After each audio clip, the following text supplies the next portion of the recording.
8 জন ব্যক্তির হাতেই রয়েছে পৃথিবীর মোট সম্পদের অর্ধেক, অর্থাৎ 8 জনের হাতে রয়েছে 360 কোটি মানুষের সমপরিমাণ সম্পদ। এমনটাই জানিয়েছে আন্তর্জাতিক দাতব্য সংস্থা অক্সফাম। সোমবার সুইজারল্যান্ডের ডাভোস ওয়ার্ল্ড ইকোনমিক ফোরামের উদ্বোধনের আগে প্রকাশিত গবেষণা প্রতিবেদনে এ তথ্য জানা যায়।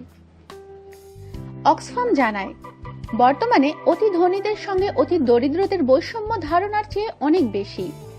এ বৈষম্য দূর করতে বিশ্ব নেতাদের এগিয়ে আসা উচিত বলে মনে করে সংস্থাটি।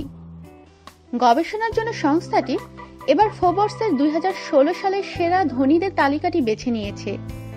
সে তালিকা অনুসারে এ 8 জন ব্যক্তি হলেন মাইক্রোসফটের প্রতিষ্ঠাতা বিল গেটস, $75 বিলিয়ন, স্প্যানিশ ব্যবসায়ী অ্যামানসিও ওর্তেগা, $67 বিলিয়ন, মার্কিন ব্যবসায়ী ওয়ারেন বাফেট, $60.8 বিলিয়ন, মেক্সিকান ব্যবসায়ী কার্লোস স্লিম, $50 বিলিয়ন, আমাজনের প্রধান জেফ বেজোস, $45.2 বিলিয়ন, ফেসবুকের প্রতিষ্ঠাতা মার্ক জাকারবার্গ, $44.6 বিলিয়ন, ওরাকলের প্রধান নির্বাহী ল্যারি এলিসন, $43.6 মিলিয়ন, ও নিউ ইয়র্কের সাবেক মেয়র মাইকেল বুলমবার্গ, $40 বিলিয়ন।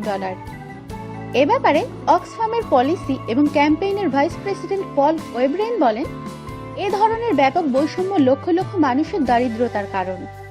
এর ফলে সমাজে বিভক্তি সৃষ্টি হচ্ছে এবং আমাদের রাজনৈতিক পরিস্থিতি দূষিত হয়ে যাচ্ছে। এর আগে অক্সফামের 2015 সালের গবেষণায় জানা গিয়েছিল, বিশ্বের 1% ধনীরা 99% জনগণের সম্পদ নিয়ন্ত্রণ করছে। আমাদের সাথেই থাকুন আর সাবস্ক্রাইব করুন।